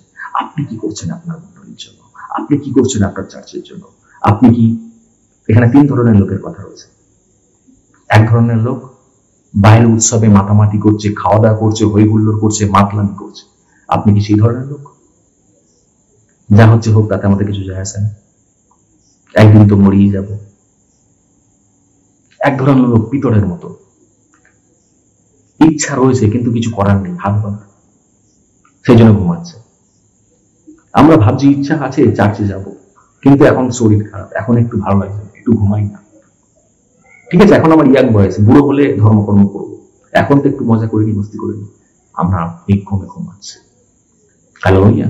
মজা মস্তি করা মানে আমি সেই ঘুমের কথা বলছি না, আমার আত্মা ঘুমাচ্ছে, এখনো প্রভুতে জেগে ওঠেনি। আর এক ধরনের লোক আছে যারা ওই চার্চের বিশ্বাসীর মতো না খাওয়া দাওয়া করে, উৎসবে গা ভাসায়নি, তারা নিজেরা রাত্রে ঘুমিয়ে পড়েনি, তারা জেগে জেগে প্রার্থনা করছে। হালেলুয়া। আপনি কোন ধরনের বিশ্বাসী? আজকে নিজেকে যাচাই করে দেখুন। আপনি যদি জেগে প্রার্থনা করার লোক হন, তাহলে প্রভু আপনার প্রার্থনা শুনে নেবে, আর আপনার প্রার্থনা অনুসারে তিনি কার্য করে দেবেন। হালেলুয়া। পিতর তাদের পাঁচটার ঘুমাচ্ছে, সেই ঘরের মধ্যে স্বর্গদূত চলে এলো তাকে বাঁচানোর জন্য। আর যখন ঘরে স্বর্গদূত এসে গেল, তখন কি হলো? আলো চারিদিকে ছড়িয়ে গেল। আর যখনই আলো চারিদিকে ছড়িয়ে গেল, সেই ঘরের অন্ধকার নিমেষের মধ্যে উধাও হয়ে গেল। হালেলুয়া। যখন আপনার কাছে পবিত্র আত্মা আসবে, তখন আপনার অন্ধকারময় জীবনকে তিনি আলোকিত করে দেবেন। যত আপনার চারিদিকে অন্ধকার জড়িয়ে রয়েছে, বিপদ আপদ, সমস্যা, কষ্ট, দুঃখ, সেগুলো সব দূরে সরে যাবে। আর প্রভু আপনাকে ডাকবে, পিতর ওঠ, আপনার নামটা বসান সেই জায়গায়। আপনাকে ডাকবে, অপূর্ব অনেক ঘুম হয়েছে, এবার ওঠ। অপূর্ব অনেক ঘুম হয়েছে, এবার ওঠ। কারণ মরার সময় এখন হয়নি, তোর এখন অনেক কাজ বাকি আছে। ঈশ্বর আজকে আপনাকে বলছে, আপনি চিন্তা করছেন এইভাবেই মরে গেলে হয়, আর তো কিছু নেই, স্বপ্ন বলে কিছু নেই, আর হয়তো বাইরের জগৎ দেখতে পাবো না, কালকেই আমার বিচার, কালকেই মৃত্যু, মরে যাওয়াটাই আমি বেছে নিলাম। না, মরে গেলে হবে না, আত্মহত্যা করলে হবে না, কারণ ঈশ্বর আপনাকে দিয়ে অন্য কিছু করাতে চায়। ঈশ্বর আপনাকে দিয়ে অন্য কিছু করাতে চায়, তাই জন্য ঈশ্বর আপনাকে বাঁচাতে চায়। আর তার জন্য ওই কারাগারের মধ্যে পবিত্র আত্মাকে পাঠিয়েছিল, সেই জন্য আপনার পরিবারের মধ্যে বাইবেলকে পাঠিয়েছে। কাকে পাঠিয়েছে?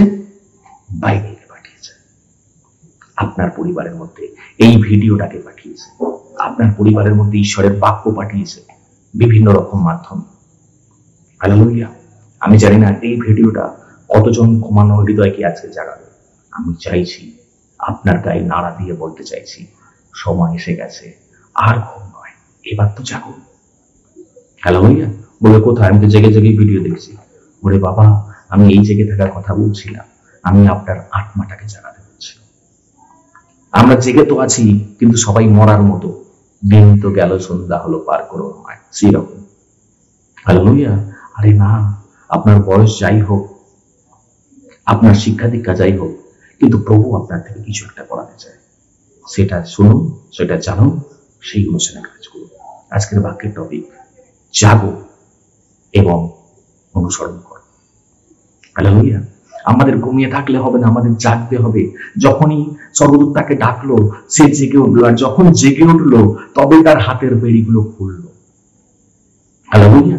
আমরা অনেকে ঘরের মধ্যে থেকেই ভাবি এমনি এমনি আমাদের বাধা বিপত্তিগুলো চলে যাবে।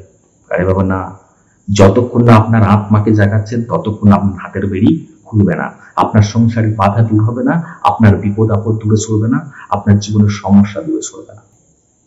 হালেলুয়া। যখন পিতর জেগে উঠলো, তবে তার হাতের বেড়ি খুলে পড়েছিল। আপনি জেগে উঠুন। আপনার জীবনে যত বাধা বিপত্তি আছে, সব দেখবেন ওই লোহার বেড়ি যত শক্তই মোটা চেন হোক না কেন, সব ছিন্ন ভিন্ন হয়ে গেছে। যত বড়ই পাহারাদার আপনাকে ঘিরে থাকুক না কেন, শয়তান যত বড় শয়তানের দূত আপনার চারিদিকে দিন না কেন, সবাই অজ্ঞান হয়ে পড়ে যাবে। আর আপনি পড়েছিলেন, আপনি উঠে দাঁড়াবেন। হালেলুয়া। প্রভু ধন্যবাদ। আমি জানি না প্রভু আমাকে কি বলাতে চাইছে।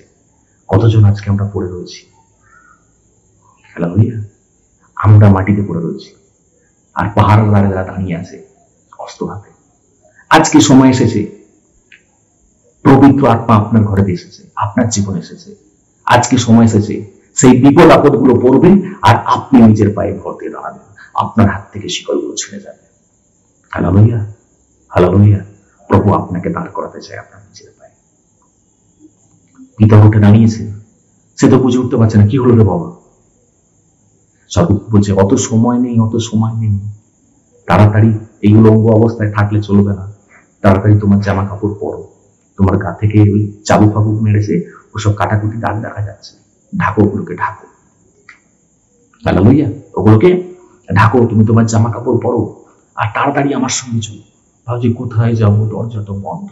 আরে বাবা চলো না, আরে বাবা যেটা বলছি সেটা শোনো, অত প্রশ্ন করো না। আমরা অনেকে ঘুম থেকে উঠলো হাজার একটা প্রশ্ন আমার মধ্যে থাকে, কেন প্রার্থনায় যাব, কেন চার্চে যাব, আচ্ছা রবিবার চার্চ হলে কেন যাব, শনিবার হলে কেন যাব না, আচ্ছা চার্চ তো রবিবার হওয়ার কথা, এরা বৃহস্পতিবার করছে, কেন ওখানে যাব। Hallelujah, hallelujah. আমরা হাজার একটা প্রশ্ন নিই, আচ্ছা ওই পাস্টার এটা বলছে, সেই পাস্টার সেটা বলছে, ওর কথা আমি শুনবো না, এর কথা শুনবো, ওর কথা কেন শুনবো, ও কেন এটা করছে। আরে বাবা হাজার একটা প্রশ্ন বন্ধ করুন না রে বাবা, সর্বদূত আপনাকে যেটা বলছে চুপচাপ মুখ বুঝে সেটা শুনুন, তবে আপনি বাঁচবেন। যদি আপনি হাজার একটা প্রশ্ন করেন কিন্তু কেন লাগান, তাহলে আরো উন্নত হতে হবে না, অনন্ত জীবন পেতে হবে না, আর পরের দিনে মৃত্যু অপেক্ষা করবে, নরকের আগুন অপেক্ষা করবে। Hallelujah, hallelujah.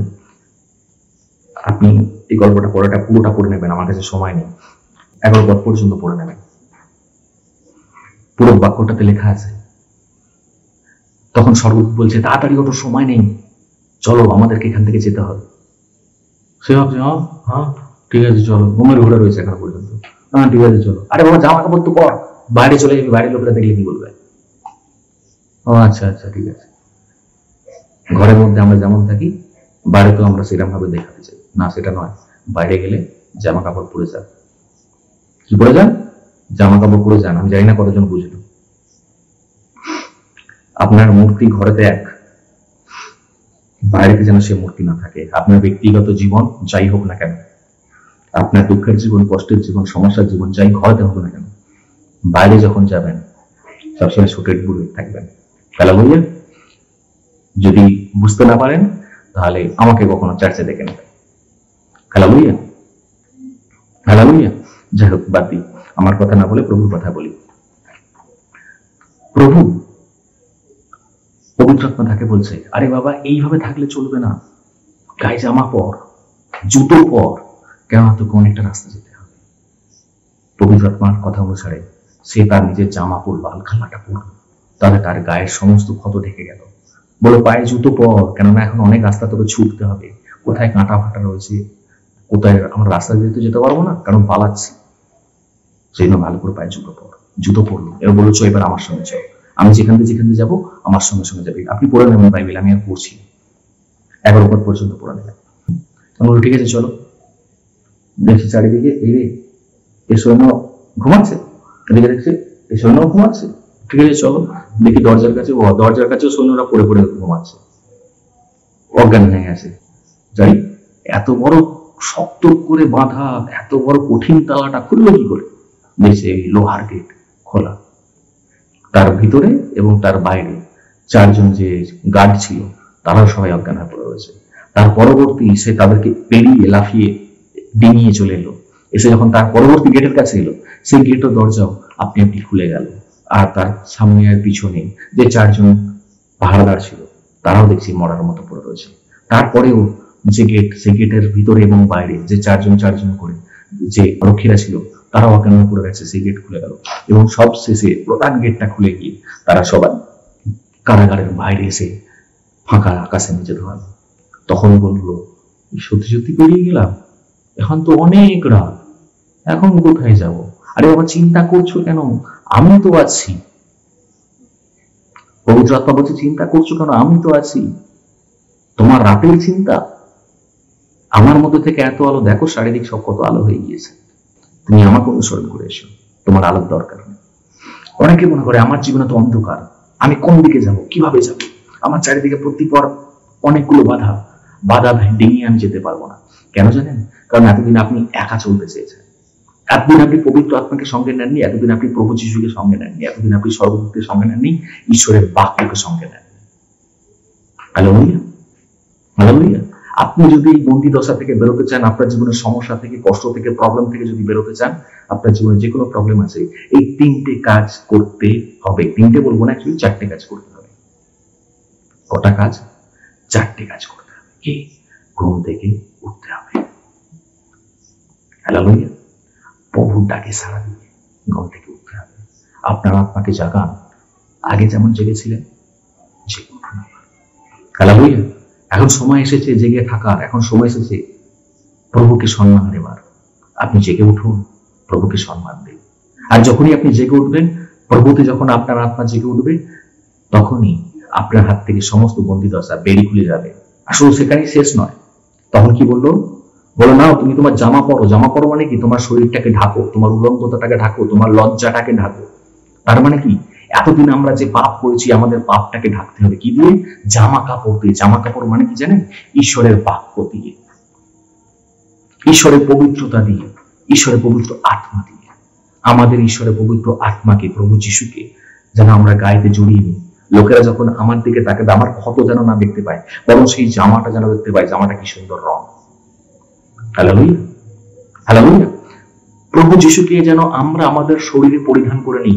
লোকে যখন আমাকে দেখবে বলবে এই অপূর্ব নয়, এর মধ্যে প্রভু যিশু রয়েছে। প্রভু আমাকে দেখলে, অপূর্বকে দেখে অপূর্ব নয়, যেন প্রভু যিশু মনে করে। আপনাকে যখন দেখবে, আপনার নাম বসান, আপনাকে যখন লোকে দেখবে যেন বলতে পারে না, এর মধ্যে কিছু তো আলাদা আছে, আগের অপূর্ব না, এখনকার অপূর্ব আলাদা। হালেলুয়া। যেন লোকেরা আপনার নামে গুণগান করে, যেন লোকেরা আপনার নামে সুখ্যাতি করে। না, প্রভু যেমন পবিত্র, এও পবিত্র। আমাকে দেখে যেন লোকেরা প্রভু যিশুকে দেখতে পায়।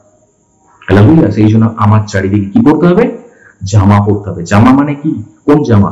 জামা মানে হচ্ছে প্রভু যিশু। এক জায়গায় লেখা আছে, যিশুকে তোমরা চাদরের মতো নিজের গায়ে জড়িয়ে নাও। হালেলুয়া। আমাদেরকে সেই প্রভু যিশুকে আমাদের গায়ে জড়িয়ে নিতে হবে। তার মানে কি? আমাদের শরীরের মধ্যে প্রভু যিশুকে পরে নিতে হবে, পরিধান করে নিতে হবে, যাতে লোকে আমার লজ্জাটাকে না দেখতে পায়। এতদিন আমি কি পাপ কাজ করেছি সেটাকে যেন না দেখতে পায়। এতদিন আমি যে খারাপ কাজ করে এসেছি সেটাকে যেন না দেখতে পায়, বরং যেন আমার মধ্যে পবিত্রতা দেখতে পায়, আমার মধ্যে যেন খুশি, প্রেম, ভালোবাসা দেখতে পায়। আর কি বলছে? তোমাকে এখন অনেকটা রাস্তা যেতে হবে। হতে পারে তোমার কাঁটা ঝাড়ের উপর দিয়ে চলতে হতে পারে, হতে পারে তোমার সমস্যার উপর দিয়ে চলতে হতে পারে, হতে পারে গরম তপ্ত বালির উপর দিয়ে চলতে হতে পারে। সেই জন্য তুমি পায়ে পাদুকা লাগাও, মানে চটি লাগাও, জুতো লাগাও। হ্যালো ভাইয়া। ইফিসিওতে লেখা আছে সুসমাচারের পাদুকা পরিধান করো। মানে তো প্রভুর বাক্যকে আমাদের সঙ্গে নিতে হবে। এই প্রভুর বাক্য কি করবে? যে কোনো খারাপ পরিস্থিতিতে আমাকে আঘাতের হাত থেকে বাঁচাবে। প্রভুর বাক্যকে আমাদের সঙ্গে নিতে হবে। হ্যালো ভাইয়া। আর প্রভুর বাক্যকে যদি আমরা সঙ্গে নিই, আর একটা কাজ করা বাকি আছে। পবিত্র আত্মাকে অনুসরণ করে তার পিছন পিছনে চলতে হবে। কাকে অনুসরণ করতে হবে? পবিত্র আত্মাকে। হ্যালো ভাইয়া। ওই চোর ডাকাতকে যদি অনুসরণ করি, তাহলে আবার ঘুরে ফিরে আবার কারাগারেই আসতে হবে। যদি সেই সৈন্যগুলোকে আমরা অনুসরণ করি, তাহলে ঘুরে ফিরে আবার রাজার কাছে চলে যাবে, রাজা সঙ্গে সঙ্গে মেরে ফেলবে। বরং যে বাঁচাতে এসছে পবিত্র আত্মা, তাকে অনুসরণ করুন। আপনার জীবন থেকে অন্ধকার দূরে সরে যাবে। আপনি যখন গভীর আধারেও থাকবেন, সেখানে আপনি দিনের মতো আলো পাবেন। আপনার জীবনে যখন বিপদ চারিদিকে ঘিরে থাকবে, তখনও আপনি উজ্জ্বল হাসি খুশি থাকবেন, আনন্দের মধ্যে থাকবেন। কারণ আপনার গায়ের নগ্নতা কেউ দেখতে পাচ্ছে না। এতদিন আপনার উপর যে দোষ ছিল, সেই দোষ আর কেউ দেখতে পাবে না। আপনার উপরে সেই জামা দেখতে পাবে, আপনার উপর সেই পবিত্রতা দেখতে পাবে। পবিত্রতা আমাদের চারিদিকে পরে নিতে হবে। হালেলুয়া। আপনি যেখান দিয়ে যাবেন, কেউ আপনাকে কষ্ট দিতে পারবে না। প্রত্যেকটা জায়গায় আপনি সফল হবেন। প্রত্যেকটা বন্ধ দরজা আপনার জন্য খুলে যাবে, কারণ আপনার সঙ্গে পবিত্র আত্মা আছে। হালেলুয়া। চারটে কাজ করতে হবে। কি কাজ? ঘুম থেকে উঠতে হবে, প্রভুর ডাকেতে। হালেলুয়া। পবিত্রতা গায়েতে পরে নিতে হবে। 3 নম্বর কাজ, সুসমাচারের পাদুকা মানে জুতো পরতে হবে। আর 4 নম্বর কাজ, অনুসরণ করতে হবে। কাকে? পবিত্র আত্মাকে, বা প্রভু যিশুকে, বা প্রভু যিশুর বাক্যকে। হালেলুয়া।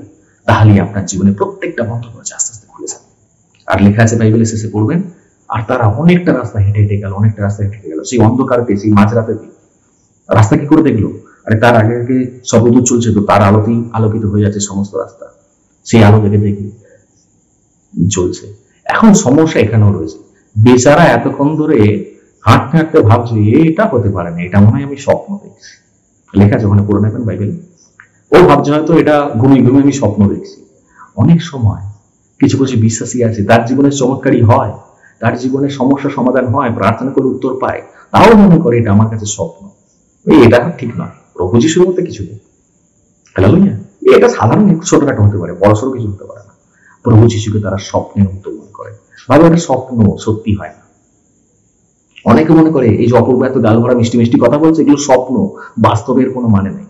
আরে বাবা, আপনি যদি স্বপ্ন মনে করেন তাহলে স্বপ্নই থেকে যাবে, আর আপনি যদি এটা বাস্তব মনে করেন তাহলে সেটাই আপনার সঙ্গে ঘটবে। আমি জানি না আপনি কিভাবে দেখেন, তাহলে ভাই আপনারা ডিপেন্ড করছেন। আমার কথাগুলো শুনে স্বপ্ন মনে হতে পারে এটা সত্যি হয় না কখনো, তাহলে আপনার জীবনে সত্যি কখনো সত্যি হবে না। কিন্তু যদি এই কথাগুলো শুনে প্রভুকে যদি আপনি সম্মান দেন, প্রভুর কথা যদি মেনে চলেন, প্রভুর বাক্য মেনে চলেন, এই যে 4টি কাজ বললাম, এই 4টি কাজ যদি আপনি করেন, তাহলে দেখবেন আপনার জীবনে প্রত্যেকটা বন্ধ দরজা খুলে যাবে। হালেলুয়া। এখন সময় হয়েছে, আর ঘুমিয়ে থাকলে চলবে না। এখন সময় হয়েছে, আর ঘুমানোর সময় নেই। অনেক লোক আমাদের জন্য কান্নাকাটি করছে, তাদেরকে বাঁচাতে হবে আমাদের। অনেক লোক আজকে কষ্ট পাচ্ছে, তাদেরকে বাঁচাতে হবে। অনেক লোক সমস্যার মধ্যে রয়েছে, তাদের কাছে প্রভু সুসমাচার প্রচার করতে হবে। ঈশ্বর চায় না আমরা এক্ষুনি মরে যাই।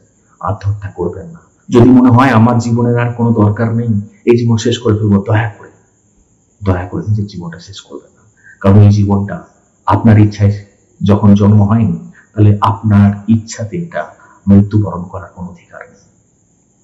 হালেলুয়া। প্রভু আপনার জীবন দিয়ে বিরাট কিছু করতে চায়। প্রভুকে নিজের জীবনটা সমর্পণ করে দিন। যেমন পিতর করেছিল, ঠিক আছে, যাচ্ছে যেখানে নিয়ে যাবে সেখানে যাবো, যা, মরে যাওয়ার থেকে ওখানে যাও তো ভালো। দেখলো শেষ পর্যন্ত গিয়ে জেরুজালেমের বড় পাঁচিলের কাছে চলে এলো, যে পাঁচিলের মেন গেটের কাছে চলে এলো। এই মেন গেটের যদি একবার বাইরে বেরিয়ে যেতে পারি, তাহলে এই রাজার শাসনের আয়ত্তের বাইরে চলে যাব। তাহলে এই রাজা আমাকে দেখতে পেলেও আর ধরার অধিকার থাকবে না। কারণ আমি তার রাজ্যের বাইরে, তার আইন খাটে না। হালেলুয়া। প্রভু যিশু আপনাকে আপনার পরিবার থেকে, যেখানে আপনি বন্দী ছিলেন, প্রভু যিশু আপনাকে আপনার সমস্যা থেকে, যেখানে আপনি কষ্ট পাচ্ছিলেন, প্রভু যিশু আপনাকে রোগের থেকে, যেখানে আপনি কষ্ট পাচ্ছিলেন, প্রভু যিশু আপনার সমস্যার প্রবলেম, কষ্ট, সেই পরিবার শয়তানের রাজ্য থেকে তুলে তার রাজ্যের বাইরে পর্যন্ত নিয়ে যাওয়ার দায়িত্ব নিয়েছে। হালেলুয়া। যেমন এই পিতরকে নিয়ে গেছিল, লেখা আছে মেন গেট যখন বড় গেটটা এলো, সেই মেন গেটটাও তার জন্য খুলে গেল। আর যখন পিতর ওই গেটের বাইরে বেরোলো, আর তখনই সেই স্বর্গদূত তার কাছ থেকে মিলিয়ে গেল। তখন ভাবলো, এই রে, এটা তো স্বপ্ন নয়, আমি তাহলে একটা সত্যি সত্যি দেখছি। হ্যালো। এখন আপনার একটা স্বপ্ন মনে হতে পারে, কেন বলতো? কারণ আশেপাশে সব দেখতে পাচ্ছেন তো, ওর কষ্ট, ওর সমস্যা, ওর প্রবলেম। হ্যালো ভাইয়া। কিন্তু একবার যখন এই সমস্যা থেকে বাইরে বেরিয়ে যাবেন না, তখন মনে হবে না, এটাও আমার জীবনেও হবে, এটাই বাস্তব। হ্যালো ভাইয়া। তাহলে কি করবেন? ঘুম থেকে উঠুন, অনেক ঘুমিয়েছেন। আমি বলছি না আজকে রাত্রে ঘুমাবেন না, আত্মাতে উঠুন, আত্মাতে জেগে উঠুন। অনেক সময় হয়েছে আত্মা ঘুমিয়েছিল, অনেক সময় হয়েছে যিশুর কথা শুনেও আমরা না শোনার ভান করেছি, পবিত্র আত্মার কথা শুনেও আমরা না শোনার ভান করেছি, তার কথাতে আমরা জেগে উঠিনি। যিশু বলেছে তুই ওঠ, আমার কাজ কর, আমরা করিনি। কিন্তু প্রভু বলছে এখন ওঠ, তোর জীবন জগতের কাজ কর। দুটো পদ বলবো, শেষ করবো। যিশু 60 অধ্যায় 1 পদে লেখা আছে, ওঠো, দীপ্তমতী হও, কেননা তোমার দীপ্তি উপস্থিত। প্রভু বলছে ওঠো, দীপ্তিমতী হও, তুমি আলোকিত হও, কারণ এতদিন অন্ধকারের মধ্যে ছিল।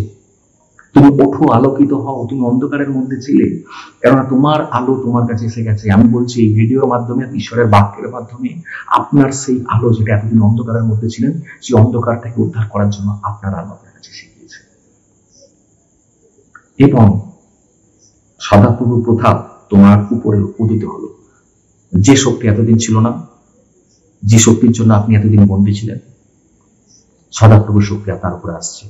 প্রত্যেকটা প্রতিবন্ধকতা, প্রত্যেকটা বন্ধ দরজা আপনি দেখবেন আপনার সামনে কিভাবে খালি খুলে যাচ্ছে। আর যারা এতদিন আপনার উপর অত্যাচার করেছে, দেখবেন তারা পড়ে গেছে, আপনি দাঁড়িয়েছেন। হালেলুয়া। প্রভু আপনাকে দাঁড় করাতে চলেছে আপনার নিজের জায়গায়, যেটা আপনার প্রাপ্য অধিকার। সেই প্রাপ্য অধিকারকে আপনি অধিকার করে সেই জায়গায় আপনি সমন্বয় দাঁড়াবেন।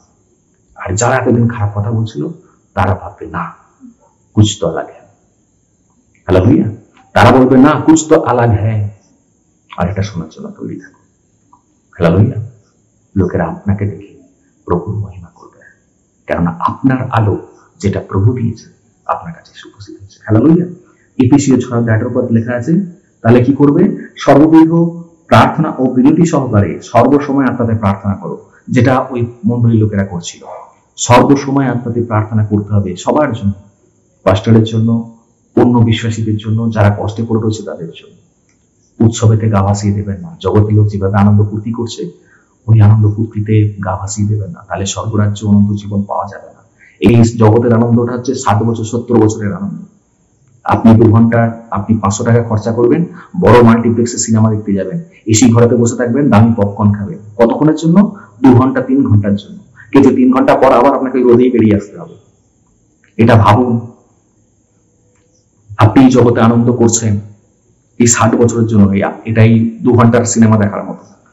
কিন্তু যখন বেরোবেন না, ওই রোদে দিয়ে বেরোতে হবে, ওই আগুনেতেই, নরকের আগুনে গিয়ে পড়তে হবে। সেটা অনন্তকালীন।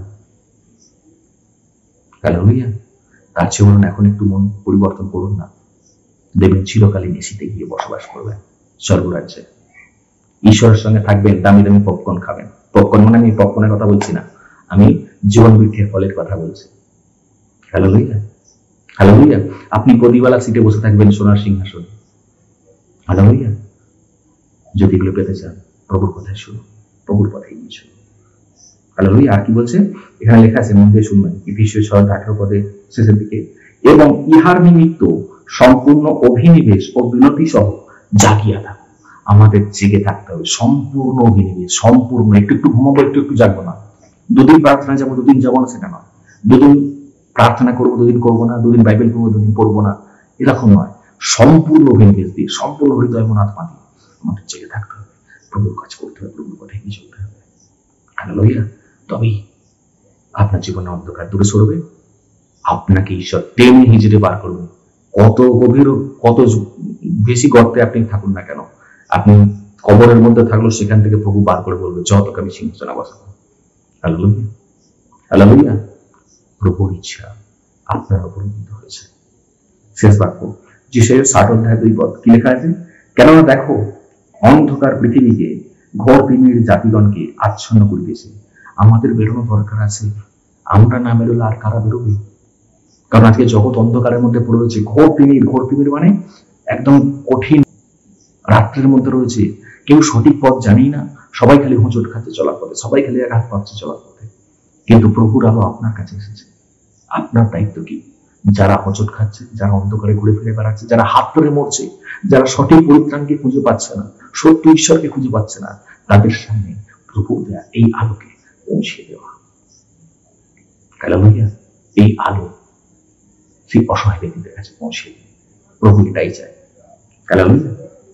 আচ্ছন্ন করিতেছে, কিন্তু তোমার উপরে সদাপ্রভু উদিত হবেন এবং তাহার প্রতাপ তোমার উপরে দৃষ্ট হইবে। কিন্তু জগতের লোক অন্ধকারের মধ্যে থাকলেও তোমার উপরে আলো হবে। মনে আছে পিতরের কথা? পিতর কারাগারে অন্ধকারে ছিল, আর বাইরের লোকেরা কি করছিল? আনন্দ করছিল, ফুর্তি করছিল, খাওয়া দাওয়া করছিল, হই হুল্লোড় করছিল। কিন্তু রাতের বেলা কি হলো? তারা সবাই অন্ধকার হয়ে পড়ে গেল। কিন্তু কারাগারের মধ্যে সব থেকে বেশি আলো এলো, কয়েকটা সূর্যের সমান আলো ওই কারাগারের ঘরের মধ্যে চলে এলো। হালেলুয়া। আজকে আপনার বাইরের লোকেদের, আশেপাশের লোকেদেরকে দেখে মনে হতে পারে ও খুব আনন্দে আছে, ও কষ্টের মধ্যে রয়েছে, আর আমি দুঃখের মধ্যে রয়েছি। কিন্তু আপনি প্রভুকে অনুসরণ করুন, আপনি জেগে উঠুন আর প্রভুকে অনুসরণ করুন। দেখুন আপনার জীবন আলোকিত হবে। যারা এতদিন আপনাকে দেখে খেসা করছিল, হাসি মজা করছিল, তারা কষ্টের মধ্যে আবার পড়ে যাবে। তারা বলবে, না, তোর কথাটা শুনলেই ভালো হতো। হালেলুয়া। সেই দিনটা আসতে চলেছে যখন আপনি মুক্ত হবেন, আর আপনাকে দেখে যারা হাসাহাসি করছিল তারা হয়তো হেঁসাতে পড়তে পারে। আর ঈশ্বর আপনাকে এই দায়িত্ব দিয়েছে যাতে কোনো আত্মা নষ্ট না হয়, যারা কষ্টে পড়বে তাদেরকে যাতে আপনি বাঁচাতে পারেন। হালেলুয়া। পিতর সেখান থেকে বেরোলো আর গিয়ে মরিয়ম নামক একজনের বাড়িতে গিয়ে উঠলো, আর সেখান থেকে তার পরবর্তী সেবা কার্য আবার শুরু করলো। হালেলুয়া। প্রভু চাইছে, ফার্স্ট ইনিংসে আপনি ফেল করে গেছেন, তাতে কি হয়েছে? প্রভু আপনাকে আরেকটা দ্বিতীয় সুযোগ দিচ্ছে, নতুন করে শুরু করুন। তারপরে পিতরের নামটা আরো বেশি হয়েছে। হালেলুয়া। সেকেন্ড ইনিংস আপনার জন্য অপেক্ষা করছে। হালেলুয়া। এই কথা বলে আজকে আমি বাক্য শেষ করছি। আসুন, আজকের বাক্যের টপিক, জাগো এবং অনুসরণ করো। Wake up and follow him. আমরা যেন জেগে উঠি, তাকে অনুসরণ করি। এখানে শেষ করছি। চোখ বন্ধ করে প্রার্থনা করি। প্রভুজি, ধন্যবাদ জানাই এত সুন্দর বাক্য আমাদেরকে দিয়েছ। তোমার পথে এগিয়ে চলতে সাহায্য করো। আমি আর কিছু বলতে চাই না, শুধুমাত্র এটুকু প্রার্থনা করতে চাই, যারা অন্ধকারে পড়ে আছে তাদেরকে তুমি আলোতে নিয়ে আসো। প্রভু, যারা এতদিন ঘুমাচ্ছিল তাদেরকে তুমি জাগাও, আর যারা এতদিন কষ্ট সহ্য করে প্রার্থনা করেছে তাদের প্রার্থনা উত্তর দাও। আমাদের বিপদ, আমাদের সমস্যাকে তুমি তোমার পবিত্রতায় ঢেকে দাও। আমাদের পায়ে আঘাত না লাগার জন্য বাক্যের প্রাচুর্য দাও, সুসমাচারের পাদুকা দাও, আর শয়তানের কবল থেকে আমাদেরকে বাঁচাও। শয়তান যত বড় বড় বিপদ আমাদের চারিদিকে লাগিয়ে রাখুন না কেন, সেই বিপদ ভেঙে চলে যাবে, কিন্তু তোমার সন্তানেরা কখনো পড়বে না, তোমার সন্তানেরা দাঁড়িয়ে থাকবে। সেটা হতে তুমি সাহায্য করো। এই বাক্যকে প্রত্যেকের হৃদয়ে মিছিল করছি প্রভু যিশু। তোমার নামে মহিমা, তোমার নাম গৌরব। যারা যারা উপহার দিচ্ছে তাদেরকে আশীর্বাদ করো, দান দর্শন দিচ্ছে তাদেরকে গোলাঘর পূর্ণ করো। যারা কমেন্টে প্রার্থনা রিকোয়েস্ট লিখছে তাদের জীবনে তুমি বিরাট বড় চমৎকারী কার্য করো। আর যারা আমাদের সঙ্গে রয়েছে তাদের সঙ্গে তোমার পবিত্র আত্মা থাকুক, আর তাদেরকে শিখিয়ে দাও কিভাবে তোমার পথে চলতে হয়। সমস্ত প্রার্থনা প্রভু যিশু তোমার নামে চাই। আমেন। হালেলুয়া। অনেকক্ষণ বকবক করলাম, ক্ষমা চাইছি অনেকটা বেশি সময় নেওয়ার জন্য, কারণ এর আগেই বাইবেলে যখন এই বাক্য পড়েছেন হয়তো খুব কম সময় শুনেছেন। হালেলুয়া। তো যেমন আমি বলে থাকি, যদি আপনার মনে হয় এই বাক্যটা আপনাকে কিছু শেখাতে পেরেছে, যদি আপনার ঘুমিয়ে থাকা আত্মাকে এই বাক্য জাগাতে পারে, তাহলে আপনার পরিচিত বিশ্বাসীদেরকেও এই ভিডিও ফরওয়ার্ড করুন, আপনি লাইক করুন, কারণ আপনার লাইক দেখে আমার একটু খুশি হয় যে এতজন আমার ভিডিওটাকে লাইক করছে। আমার নতুন নতুন ভিডিও বানাতে আমার একটু অনুপ্রেরণা থাকে আর কি। হালেলুয়া। আপনারা কমেন্ট করুন, ভিডিও ভালো লাগলেও কমেন্ট করুন, খারাপ লাগলেও খারাপটাই কমেন্ট করুন, যাতে আমি নিজেকে শুধরে নিতে পারি। হালেলুয়া। আপনার ইচ্ছা, প্রার্থনা সেগুলো লিখুন। আর আপনি যদি নতুন হয়ে থাকেন এই চ্যানেলকে সাবস্ক্রাইব করুন। যদি আপনি মনে করেন আমাদের টেলিগ্রাম চ্যানেলে জয়েন করবেন, স্ক্রিনে দেখতে পাচ্ছেন আমাদের টেলিগ্রাম চ্যানেলের লিঙ্ক, ডিসক্রিপশনে যান, সেম লিঙ্ক দেখতে পাবেন, ক্লিক করে আমাদের টেলিগ্রাম চ্যানেলে জয়েন হয়ে যান। আর আপনি যদি মনে করেন আমাদেরকে সাপোর্ট করবেন এই মিনিস্ট্রি আগে বাড়ার জন্য এবং প্রভুর সেবা কার্য, প্রভুর ভাগ্য আরো দূর দূর পর্যন্ত ছড়িয়ে পড়ার জন্য, তাহলে স্ক্রিনে আপনি দেখতে পাচ্ছেন এখানে ভালোবাসা উপহার পাঠান বলে লেখা রয়েছে, নিচে একটা ইউপিআই অ্যাড্রেস দেওয়া রয়েছে, একটা লিঙ্ক দেওয়া রয়েছে। আপনি সেই ইউপিআই এর মধ্যে মাধ্যমে বা ডিসক্রিপশনে যান, সেম লিঙ্ক রয়েছে, সেই লিঙ্কে ক্লিক করে আপনার পছন্দের মতো উপহার দান দর্শন দিতে পারেন। আর একটু মনে রাখুন, আপনি প্রভুর রাজ্যে যতটুকু বলবেন প্রভু তার হাজার করে আপনার জীবনে ফিরিয়ে দেবে। হালেলুয়া। তাহলে আজকের বাক্য এখানে শেষ করছি। প্রার্থনা করুন যেন নেক্সট ভিডিওতে খুব তাড়াতাড়ি আসতে পারে। ওকে, আজকে আসি। জয় যিশু।